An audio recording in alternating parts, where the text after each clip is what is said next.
Pela TV Assembleia, você está acompanhando o programa Personalidade. Hoje o nosso entrevistado, nossa personalidade, é o médico neurocirurgião, Dr. Ronald Cabral de Mendonça.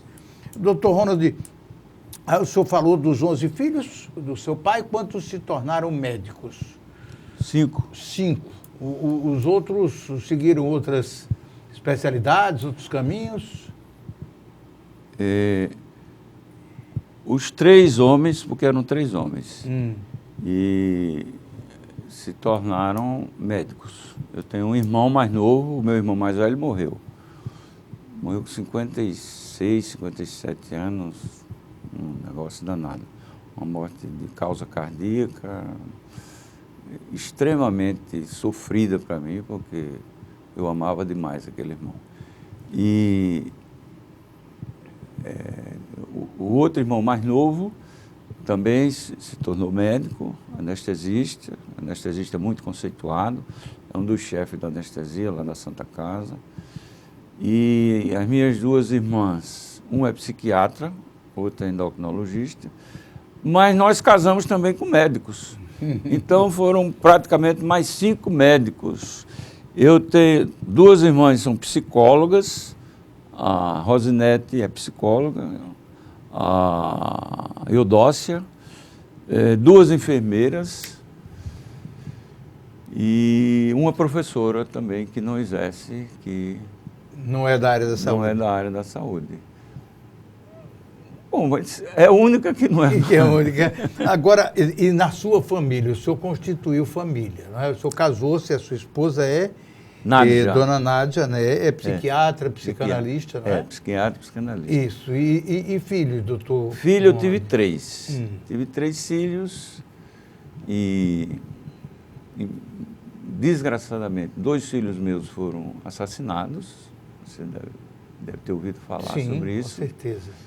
Foi uma coisa terrível, que era para acabar com a minha profissão, acabar comigo, que a vontade que eu tinha era de morder, mas eu me lembrei que eu tinha um filho tinha ficado, eu me lembrei que eu tinha história, eu me lembrei que eu tinha amigos, família, e que eu não podia ultrapassar e me transformar num bandido, sabe? Então eu urrei de dor, mas eu suportei.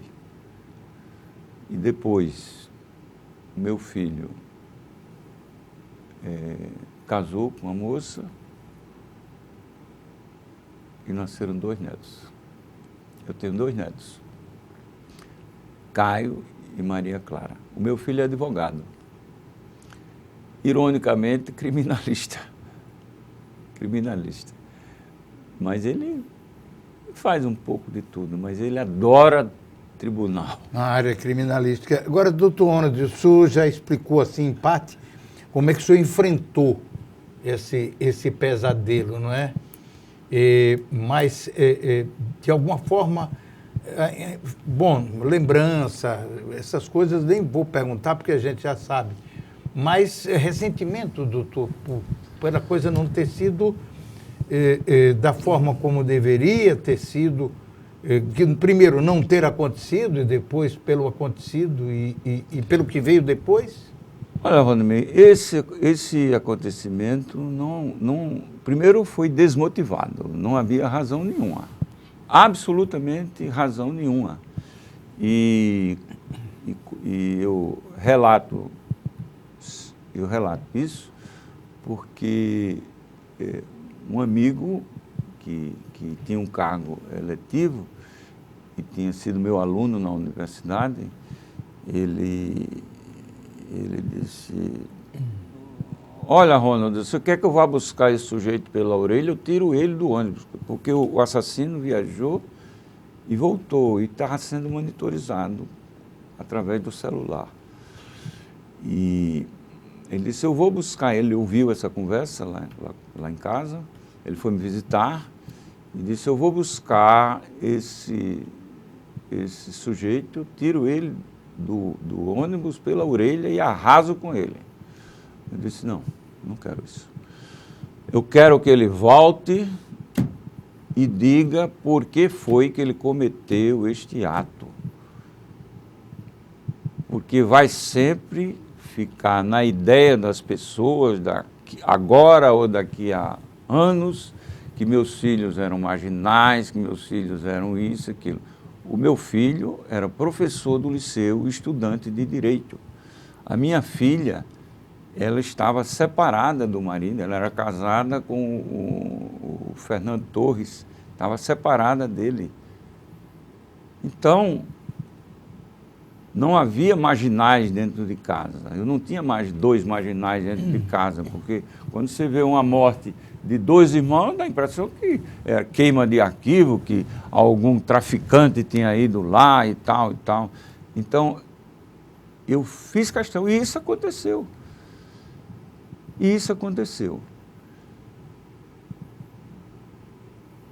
Valdemir, eu seria um grande mentiroso se eu nunca pensei em vingança. Mas eu tive um grande conselheiro, Zé Bernardes. Eu não conheço essa área de encomenda, né? E eu sempre achei que eu não poderia, pessoalmente, trocar a criação dos meus filhos, do meu filho e dos meus netos, e estagiar no Baldomero, né? Então, o Zé Bernardes, você conheceu o deputado Zé Bernardes? Isso, ele era médico. muito amigo meu. Tinha estudado comigo no colégio diocesano vários anos. Foi presidente da UESA. Presidente, fiz campanha para ele, nós derrotamos o Tobias Granja. Eu tenho uma história com o Zé Bernardes. Ele, inclusive, me chamava de Lampião, por causa dos óculos, que ninguém usava óculos naquela época, e pouca gente usava óculos, e meus óculos eram horríveis, e ele me chamava de Lampião. Foi um apelido que não pegou, mas só ele me chamava, e continuou me chamando a vida toda. E ele disse, olha, Ronald, não se meta com bandido. Não se meta com bandido. Deixe esse troço que um dia ele tinha algum laivo de catolicismo na cabeça. Né? Um dia Deus vai tomar conta disso. Não se meta com bandido. Se você se meter com bandido, a vida toda esse sujeito vai estar com você na sua casa, na sua porta, lhe extorquindo a vida toda. E ele morreu. E não por causa disso, né? Zé Bernardes morreu. Ele não teve chance de ver o que aconteceu. O sujeito foi assassinado lá mesmo, no Baldomero. Aí uma repórter me entrevistou por telefone, eu estava no consultório. Aí disse, o que é que o senhor está sentindo? Eu disse, alívio. Alívio. Porque eu não sei o ódio que esse sujeito tinha. Eu tenho um filho e tenho 2 crianças. E se ele viesse vender coco aqui na porta da minha casa? Ou se ele ficasse esperando a saída dos meus netos na escola? Eu não sei. Então, a minha sensação é de grande alívio. O senhor tem ideia de quem pode ser? Não tem ideia, meu filho. Eu não lido com isso. Eu lido com sala de cirurgia, com doente, com AVC, com epilepsia, com crime, eu não lido. Mas é inevitável que as pessoas que conhecem o fato, não é? Sim. E que o conhecem... Sim, a pessoa... Da mesma forma como quando o senhor disse que aconteceu a morte dos seus filhos, não é? A pessoa podia imaginar o quê? Matar dois irmãos assim em casa, não é, doutor Ronald? Eu não estava em casa, eu estava... Não, eu digo eles, não é? Sim. O meu irmão, o meu filho, às vezes confundo assim, um pouco, chamo o meu neto de Roninho. É um sofrimento que não passa. Não passa. Mas você vai vivendo. E eu passei a trabalhar de forma mais forte, mais intensa, para ver se conseguia me livrar desses pensamentos e dessas lembranças. Esse pesadelo, não é, doutor? Essa lembrança. Foi um sofrimento muito grande, muito grande, muito grande, muito grande, muito grande. Meu filho estava dormindo praticamente, acordou com um revólver na cara. Olha, a descrição, a reconstituição do crime, Valdemir, feita pelo próprio bandido, ele foi lá em casa com a polícia e ele reconstituiu cada passo dele. Agora, o sujeito adquiriu uma arma, isso me deu grande revolta. Um militar do Exército vendeu a ele uma arma.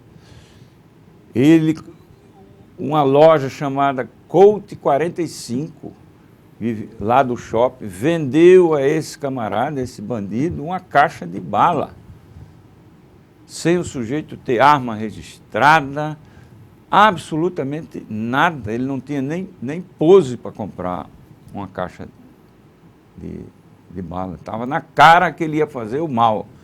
E foi vendido. Isso aí também essa coisa, porque existe um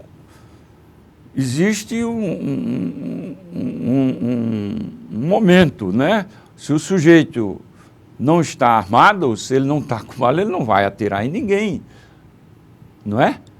Então, esse desarmamento da população, ele é interessante nesse aspecto. Se você não está armado... Se a arma não existe, não há crime, não é, doutor? Sim, você numa discussão, o sujeito lhe ofende, mas você dá um soco, manda ele... E você tem tempo para esfriar a cabeça. Você esfria, mas se você tem uma arma, de repente qualquer um se transforma num assassino. Doutor Ronald, terminou o nosso horário, infelizmente gostaria de conversar muito mais tempo com o senhor, muita história para contar, mas fico satisfeito em poder ter trazido para o nosso telespectador a história de uma personalidade aqui do nosso estado. Muito obrigado por ter vindo e pela conversa franca, aberta e amiga que nós tivemos aqui hoje.